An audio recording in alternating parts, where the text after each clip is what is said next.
This is the Get Better Everyday podcast with Matt Gouget. Actionable advice from real-life superheroes who, just like you, are in relentless pursuit of the best version of themselves. Whether you're just getting started or have been at it for years, my hope is that this podcast injects you with some positive energy to continue doing what brings you joy. Join me as I interview the best of the best in business, sports, and life. Let's grow together.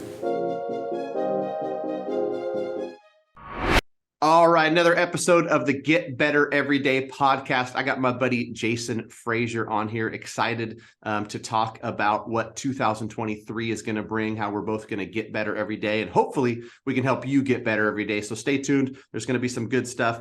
Share this podcast with any friends, family, coworkers you think are trying to get better every day, because ultimately, different parts of life, we're all trying to get better every day. Welcome, Jason.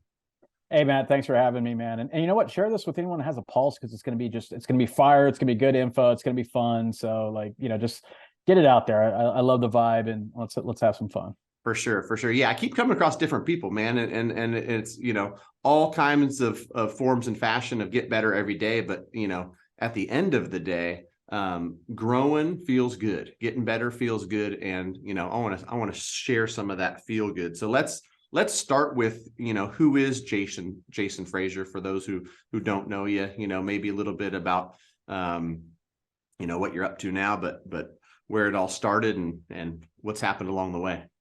Yeah. So for those, it's funny. I hate doing these things just because we know the audience. We probably know a lot of similar people. Oh, here we go. Here's Frazier going into his freaking 16-minute long bio, but just to keep it short and sweet. Mortgage business is a family business for me. Born and raised in California, San Francisco Bay Area.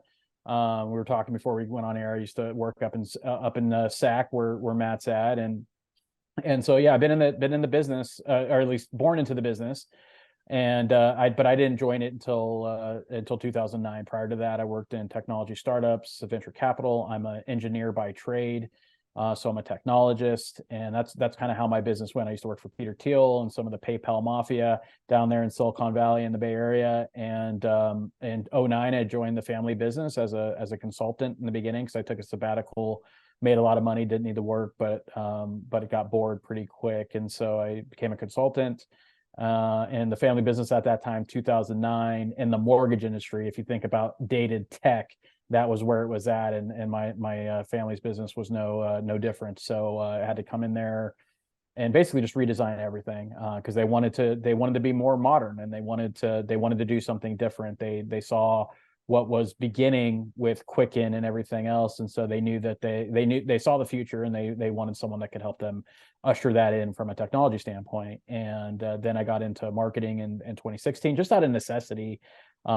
Because there's no one in my company that was going to be out front. No one was my mom especially who was the president and CEO of the company, was not going to be out there on Facebook and Instagram and anything else talking about or Snapchat at the time.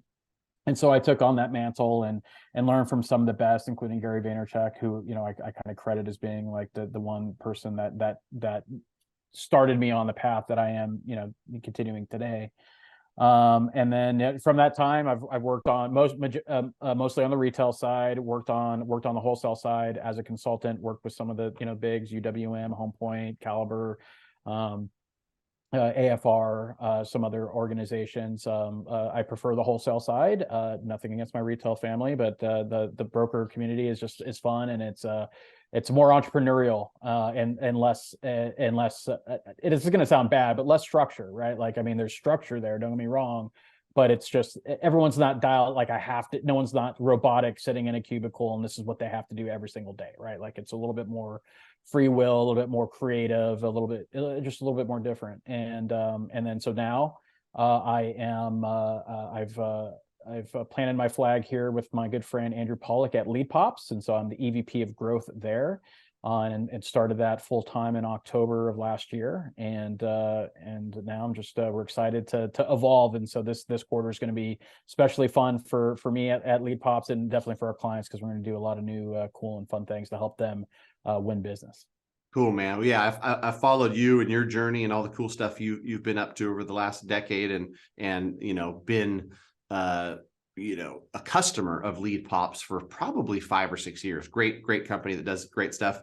A couple things I want to pull out, because I think although me and you are mortgage and we got a bunch of folks in the mortgage industry that we bounce ideas off of, technology and marketing and how those intertwine into any business, I think is important in 2023. And I always love, one of the cool parts about mortgage, I get to talk to people from all different industries doing all different things.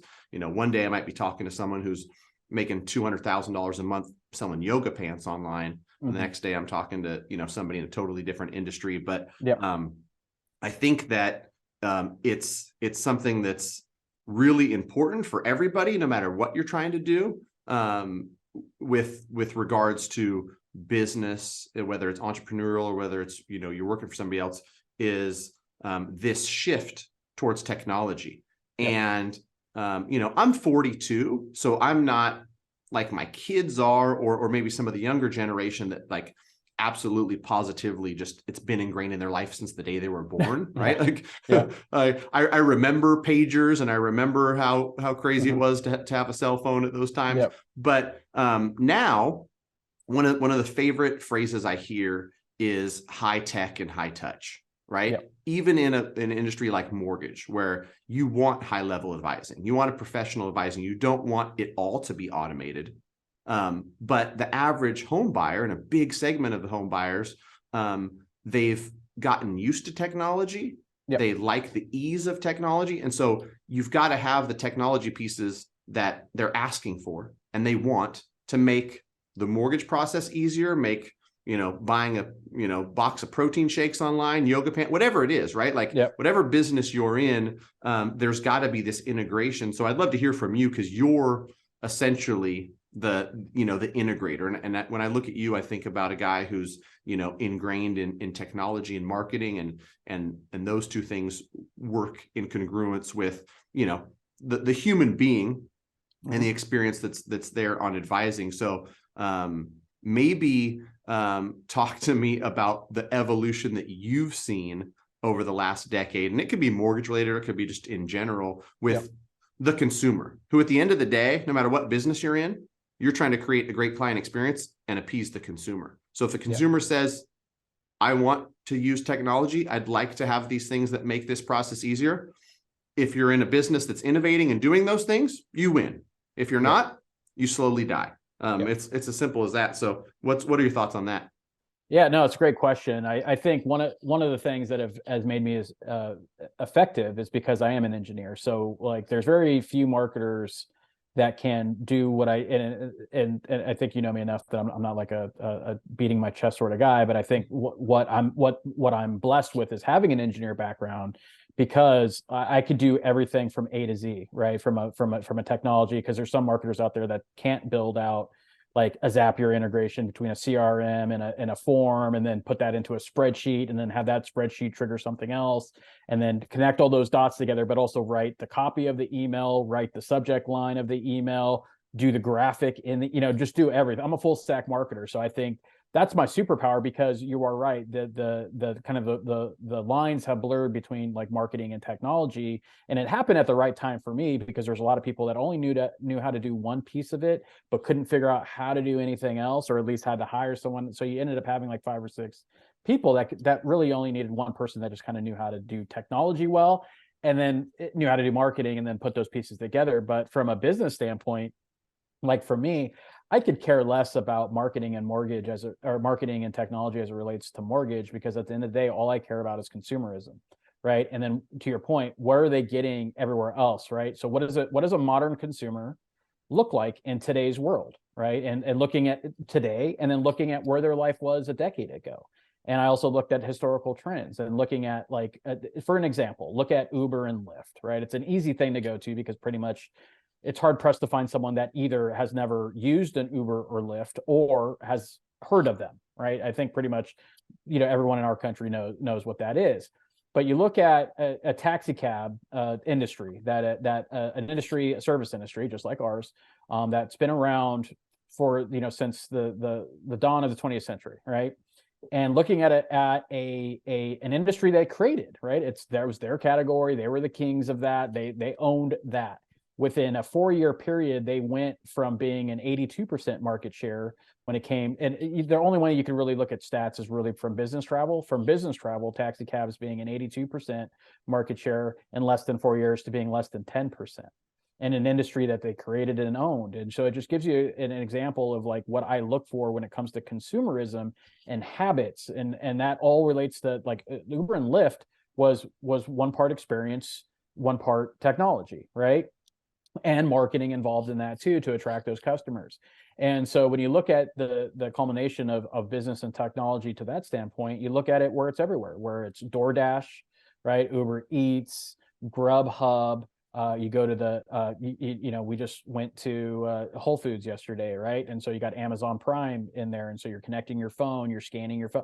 Everything is that's kind of like the world we live in, right? But then you get into the mortgage industry at large, and you still got people that are like, it's like 1995, right? Like from a technology standpoint, right? So and look, I think one thing that the pandemic of 2020 and 2021, the pandemic years, I'll call them, has taught us is that we're not ready, from a consumer standpoint, to be 100% cut off from, and that's where we were trying to, that's basically the story. And look, I was one of those people telling those stories, in like the 2016, 17, 18, 19, that like, hey, we got to modernize automation, technology.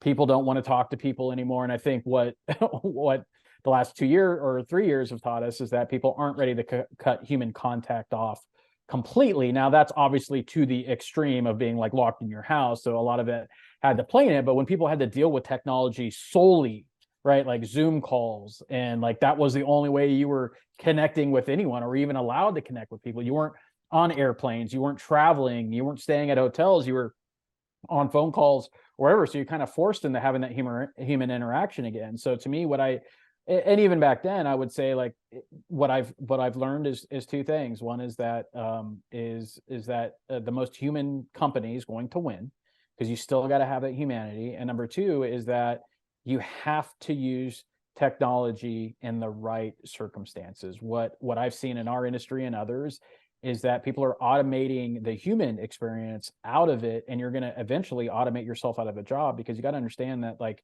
you're well, obviously we're dealing with the mortgage industry, is that like as an advisor, the day that narrative comes to like technology and one is that the narrative that price is ultimately the most important, and two, the narrative is that loan officers can be replaced by technology, right? Like that's going to be the end game for like the neighborhood mortgage professional, right? Then everything's going to be a call center, everything's going to be automated, it's going to be an app, it's going to be all these other things that kind of coincide with that. And who loses outside of the mortgage industry, honestly, the people that lose the most from that is the consumer, right? Because then you're losing that expertise, you're losing all of that value that a local mortgage professional brings to the table that you just won't have anymore. And so it's incumbent on us to make sure that as a loan officer, real estate agent, or whatever industry you happen to be in, is to use technology to automate the low dollar mechanical stuff to make a better experience for you and the consumer.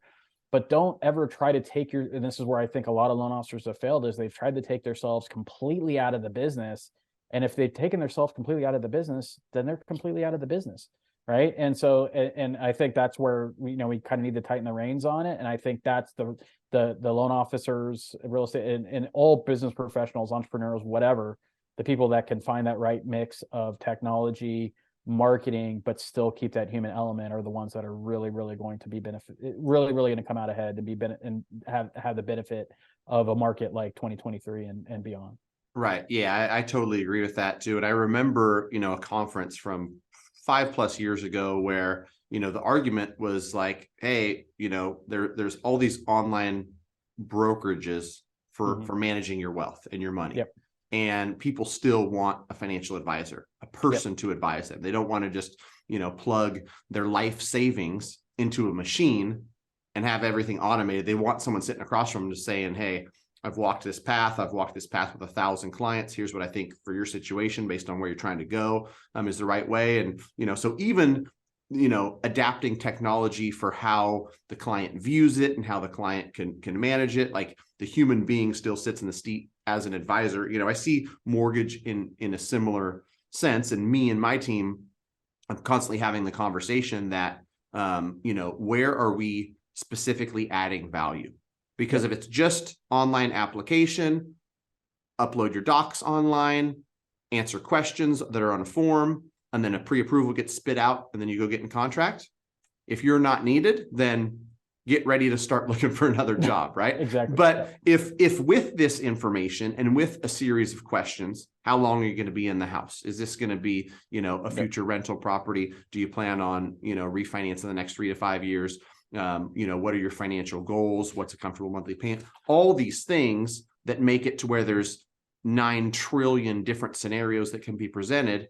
High-level loan officer saying, here's our strategy for this mortgage and how we're going to set it for the future one and your next rental property, and all these things that frankly can't be automated is how mortgage professionals are going to stay in business. But it's such an interesting conversation. I think about, like you gave some examples too about us and our lives and using Uber, things that can't be automated. And I should be careful, right? Because it's scary. Some of the automation we're starting to see. My kid got a 3D printer for Christmas, and I was going to say you can't automate a haircut, but who knows, right? You might just go in and sit down and a local place, beautiful Instagram page. Their scheduling of their haircuts is a seamless online experience. And then of course you go in and you talk to a human and they cut your hair, but literally like me and my 2 boys are paying double what we paid to get haircuts elsewhere, because the scheduling and the automation and their technology is just, it makes it so easy. And I think that's, the Uber advantage, that's the DoorDash advantage, is consumers want easy, consumers want fast. And so, what are you seeing in your specific space or your role that's one of those, technology ads that's creating, fast and easy for the consumer experience? Yeah, no, another great question, because it also goes down to focusing on like what really matters to the consumer, right? Everyone always comes down to price or cost, right? Well, it only comes down to price or cost when there is an absence of any other value, right? It really comes down to value. Like you said, you pay double what you were doing before because you have value, because it's so easy, right? And the experience is better. And that's been proven over and over again, that, a consumer will pay a premium, like 25-35% more for a better experience for the same deal. I always use airplane, like taking first class. We same experience until you get on the plane, right? And then we're starting off at the same place, going to the same place in the same machine, right? But it's just the experience of that people will, there's a reason for that. And so that's to your point of what you just mentioned with the haircuts, where I see, in our space at least, is the ability to do a lot of what you talked about when it comes to like scheduling and experience, from the stuff that the loan officer, and I'll use it obviously from a leadpops perspective, right? So if we take like one of our lead funnels and then connect that to like a Calendly, connect it to our CRM, connect it to every, text messaging. So for example, and I won't use it as a loan officer, I'll use it as someone from a sales perspective that I've done, right? So I use a CRM called Bonzo. And so, and I use it because it's very, very simplistic, very lightweight. It does everything that I need to do. And also I'm a simple is better sort of guy, right? I don't need all these different things. I could figure out how to do all of that stuff. So for example, for an event I had a form that was perfect for, for them to just, hey, I want to be involved in this event or be a part of whatever. Went into the CRM, did a voicemail drop of me saying, whatever. It was a text message. There's a video embedded in the text message. Then there was an email that sent out from that. And then from that triggered another sequence. And then there was also a link to schedule on time if they wanted to have a one-on-one about something prior to that. So I also had other different, things going off. And what that meant for me is that, like, hey, once someone did, all I had to do was create it and it's repeatable, right? So now I could just clone that and redo that from a funnel perspective, from a back end perspective. I could duplicate all of that easily. So it's more of like, hey, I spent 4 hours, let's say, setting all that up. That's the only 4 hours I'm ever going to have to spend on that. Yes, I'll have to go in and change some of the content, whatever, but the platform's done. And so now this is something that's easily to repeat. And from a loan officer's perspective, taking that into your world, or real estate agent or whatever, is that now you have something like that you can then just easily clone and reproduce and do that, so that you're taken out of all of these things that normally would have been like, all right, well, when can we connect? All right, let me check my calendar. Let me text this back and forth. Let me call back and forth. Oh, did you send me a text? Because everyone does that now, right? It drives me nuts. It's like someone will send me an email, someone will send me a text message or a DM on Instagram. I'm like, look, dude, pick one. Just pick one channel, right? Because I don't. You said, yeah, I sent it to you. I'm like, yeah, but you sent, yeah, like you talked to me on like 5 different channels. Which one did you say? It's on Slack. Oh, okay, it's on Slack, right? So it's like it's one of those things. But it's but I digress. Is going back to like where I see it is things like that is automating that communication up front, so that you can then have a conversation. Right. So, you know, it's a fine line between being efficient and being effective. Just because you're efficient doesn't mean you're effective, right? Because you're like, oh, look at all these things that happen and do all these different bells and whistles and stuff like that. It's very efficient for you, but is it a good experience for the consumer? And is it effective? Meaning, like, has it made things better? And effective to me only means one thing. It means like, does that create more dollars for you, right? And so where I see it is the automating of mechanical tasks, right? And I'm just using obviously leadpops because I'm in that world now, but it could be any number of things. But like from that, where normally I would have to be communicating with someone, there'd be a form, maybe I'd have to manually go on this. Now everything just happens automatically. Emails get sent out, the invites get sent out, the calendar appointments get sent out, and then they could schedule an appointment with me. That comes automatically to me. It automatically adds the appointment on my calendar because it's already connected with it, knows when I'm busy, knows when I'm open. So to me, that's like the perfect example of how technology is making things easy without the expense of the human factor. Because creating that conversation. No, I totally agree too, because you know there's some things sometimes you're like I you know want to talk to a human being, and you know that can get scheduled. But you know I'm gonna go back to my haircut example, because like I was so impressed, and like I told you, I was willing to pay double when you schedule it and it sends you a text, it sends you an email, and I'm like, okay, they've got a system. They've got their stuff down, right? The guy's going to be there, you know, I get to pick from my barber. I get to pick with what type of, you know, haircut that I'm getting. You know, there's 8 different ones that I can choose, so I can schedule my boys at the same time. And then, you know, the sequence, to your point, it's funny because people see this stuff from a consumer facing standpoint, and then you think about it. There's some guy like you spending hours creating all the sequence on the back end, right? And then the day before, you might get a text message, hey, reminder, you've got one with Justin tomorrow at 3:30, and then an hour before, you know, Justin at 3:30, you know, and this kind of stuff just makes it easy for the consumer. And so, yeah, it's great conversation. You know what I'd love to ask you about, because some of this stuff, you know, excites me and some of it scares me with technology and chat GPT and all this AI. I know that there's at least one mortgage company doing AI. You know, I think of SunWest and Morgan, or whatever they call it, right? What do you see mortgage industry specific, then all industries, as far as, you know, AI in customer service, if nothing else?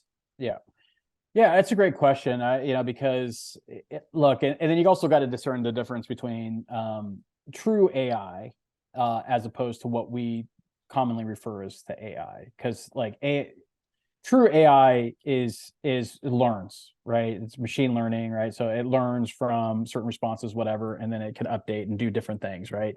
Based off its own intelligence, right? We don't really have true AI, right? It's all machine learning, and it's all like automated and programming and whatnot. And so look, I think with chat GPT especially, what has come out a lot is that it's pretty good, right? It's pretty good on what you could ask it in the content. From a marketing standpoint, a lot of people are like, oh, well, marketers are going to be out of business because this could just, you know, these could write tweets for me. And it can, right? It can do all of that. and it can rewrite things, right? And so, but when you look at the quality of it, you could say, look, if you're mediocre, average, or below, then yes, chat GPT is absolutely going to come for your job, and there will be no need for you. Customer service, you see a lot of that from them learning. Like I've been on some chats with some stuff, and I could tell that like, oh, this isn't like a human being. Like and it's good, it's quality, because all I care about is, am I going to get the answer right? And like when you're on with like Comcast or something like that, you can tell like, this isn't like a person, right? But where I see from a mortgage perspective, I think where AI would come into play is, first and foremost, I think AI from a disruption standpoint is really going to hit operations. So for example, underwriting, processing, that type of stuff. That's where AI would come into play, right? Especially underwriting, because underwriting is a huge expense for organizations.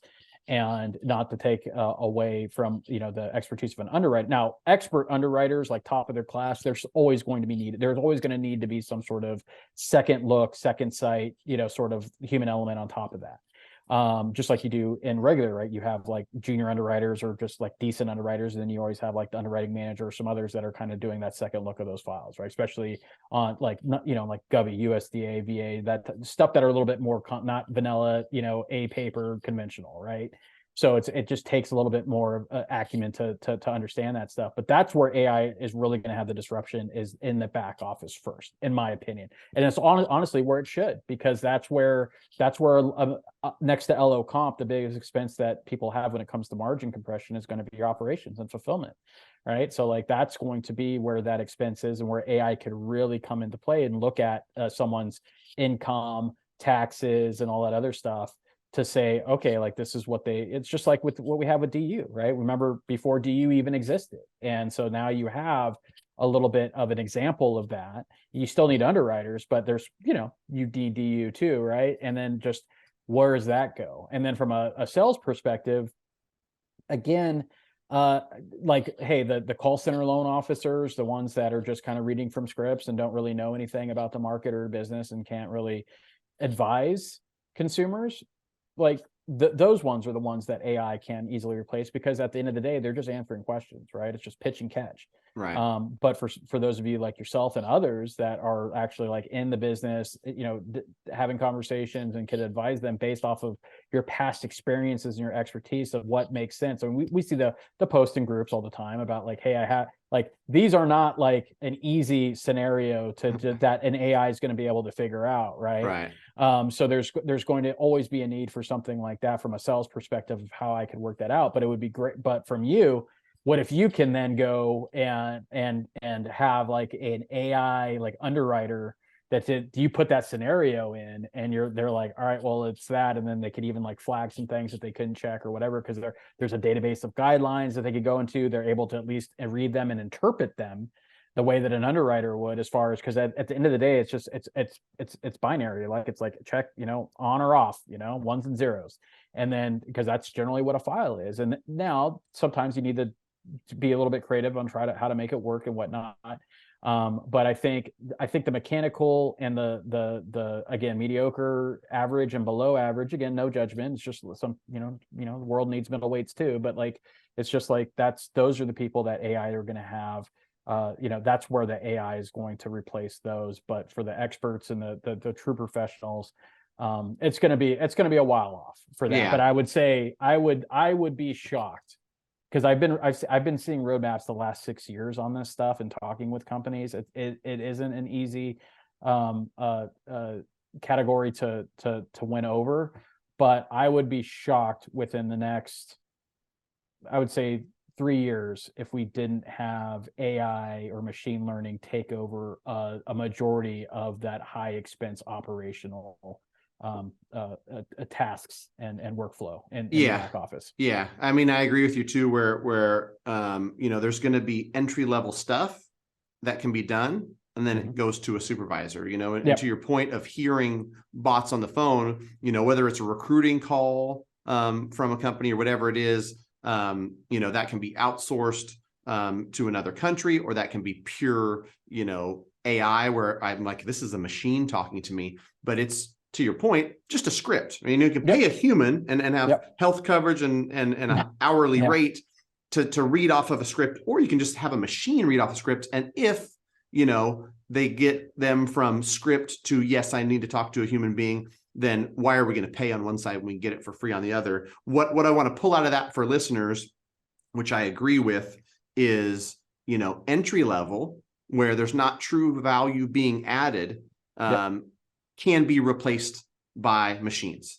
If you're high level, no matter what business you're in, and you're adding value and you've got true experience that you can draw from to give, advice or advising or a high level client experience, in any way, you're safe. Right. And so, that probably pertains to anybody, and it really rolls into this get better every day. What can people do, Jason? For those who are like, oh my gosh, I'm going to be replaced by a robot, I'm going to be out of business. What can they do to get better every day so that they're not replaced by, machine learning and an AI robot that can, if they're just learning a task and going 1, 2, 3, 4, 5, clock out, the robot's coming for them. In my opinion, what can somebody do who's listening to get better every day to make sure that they're not replaced? Yeah, well, I mean, the answer is right there, is get better every day. So the question is how, right? And so and to me, it comes down to one thing, is become a master of your craft, right? It's very simplistic, right? But honestly, sometimes like the answer doesn't need to be complicated, and it doesn't need to be new either. It doesn't need to be some earth-shattering, like, oh my God, I never thought about it in that way. But here's where I would say you're not, and I wouldn't say you, but like, we're generally, John Q, Jane Q, loan officer, real estate agent, or business professional, don't think about it, is that, are you truly spending time to be a master of your craft, and not just like a better loan officer, but are you being like, hey, how can I have higher EQ? Like, how can I have better relationship skills? How can I communicate better? How can I do marketing messaging that's a little bit more effective? How can I learn my guidelines, and how can I do that? Like, I look at it, I always I grew up playing sports. I'm a big, sports guy. I always look at this as like, I didn't just wake up and go on the court and start playing, right? I practice for hours, right? Jump shot, free throws, 3-pointers, dribbling. I went to camps, basketball camps, right? I like, expensive professional, UNLV, University of Reno, Cal, all those areas to learn to be the best that I could, to drills and practice and stuff like that. Because at the end of the day, what's basketball? It's a round ball that I bounce and I put in a hoop, right? Like when we take it down to that, right? I know you're a big Kings fan, like Mitch Richmond was my dude, right? So like, so I grew up liking the Kings. But Mitch, right? Like, so that, he would talk about like his regiments for practicing and stuff like that. And he was the guy that I tried to emulate my game off of growing up. And so, all of that is to say, and look, that may be, people don't understand that if you didn't play sports and didn't understand the team game, because what we do is a team game as well, is understand that it takes time and effort to be the best, or to be the best you can.